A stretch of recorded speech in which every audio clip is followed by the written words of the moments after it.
নমস্কার বন্ধুরা, আজকে আমি আরও একটা স্ন্যাক্সের রেসিপি নিয়ে চলে এসেছি বর্ষার সন্ধ্যাকে এনজয় করার জন্য। আজকের রেসিপি হলো চিকেন পকোড়া। চলুন তাহলে শুরু করি। প্রথমেই নিয়ে নিয়েছি আমি এখানে 300 গ্রাম পরিমাণে বোনলেস চিকেন, আর চিকেনগুলোকে আমি এই ছোট ছোট কিউব করে কেটে নিয়েছি। এখন চিকেনটাকে আমি ম্যারিনেট করে নেব। তার জন্য প্রথমে দিয়ে দিচ্ছি এখানে 1 চা চামচ পরিমাণে গ্রেট করে নেওয়া আদা আর রসুন, দিয়ে দিচ্ছি 1/2 চা চামচ পরিমাণে নুন, আর দিয়ে দেব 1/2 চা চামচ পরিমাণে হলুদ গুঁড়ো, দিয়ে দিলাম 1/4 চা চামচ পরিমাণে জিরে গুঁড়ো, আর 1 চা চামচ পরিমাণে কাশ্মীরি লঙ্কার গুঁড়ো। এতে করে রঙটা খুব সুন্দর আসে। 1/2 চা চামচ পরিমাণে শুকনো লঙ্কার গুঁড়ো ঝালের জন্য, আপনারা চাইলে এটা বাড়িয়ে বা কমিয়েও দিতে পারেন।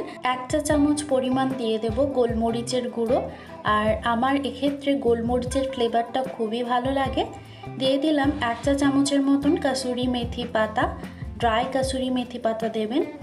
আর সবশেষে দিয়ে দিচ্ছি হাফ লেবুর রস। এতে করে যে স্মেলটা থাকে সেটা কিন্তু আর আসবে না। এখন সব মশলা দিয়ে খুব ভালো করে ম্যারিনেট করে নেব। আম পোড়ার রায়তার রেসিপিতে নিপাস কুইজিন থেকে একটা দিদিভাই কমেন্ট করেছে, বাহ অনেক অনেক ভালো হয়েছে। লাইক দিয়ে দেখে নিলাম সম্পূর্ণ ভিডিওটা। থ্যাংক ইউ সো মাচ দিদিভাই, এভাবেই পাশে থাকবেন। আর এই দিদিভাই কিন্তু খুব সুন্দর সুন্দর কথা লিখে কমেন্ট করেন, আমার কিন্তু খুবই ভালো লাগে।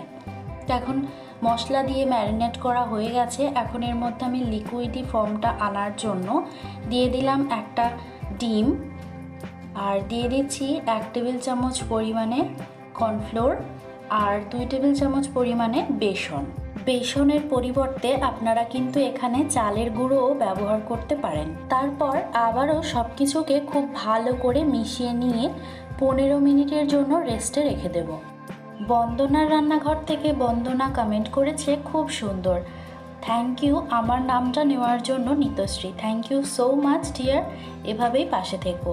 নাইস কিচেন বিটি থেকে দিদিভাই কমেন্ট করেছে, নোটিফিকেশন পেয়ে দেখতে চলে আসলাম, খুব সুন্দর হয়েছে। থ্যাংক ইউ সো মাচ দিদিভাই, এভাবেই পাশে থাকবেন।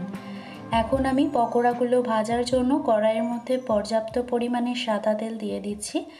তেলটা হালকা গরম করে নিয়ে, হালকা বলতে মিডিয়াম গরম করতে হবে, খুব ঠান্ডাও না আবার খুব গরমও না।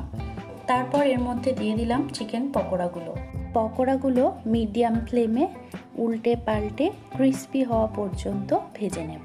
কুক উইথ বি থেকে দিদিভাই কমেন্ট করেছে, very yummy. Thank you so much dear. Bengali food Anima থেকে দিদিভাই কমেন্ট করেছে, ভীষণ সুন্দর হয়েছে, লাইক করে দেখে নিলাম।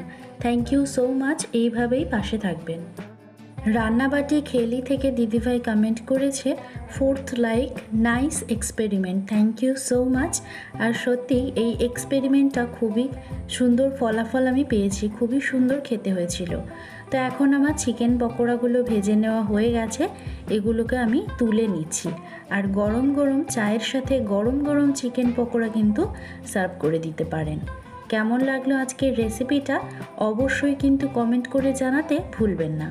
আর এরকম আরও নতুনত্ব রেসিপি পেতে আমার চ্যানেলটার সাথে যুক্ত হয়ে যেতে পারেন। যারা এখনও পর্যন্ত সাবস্ক্রাইব করেননি তারা প্লিজ আমার চ্যানেলটাকে সাবস্ক্রাইব করে নেবেন। বাই।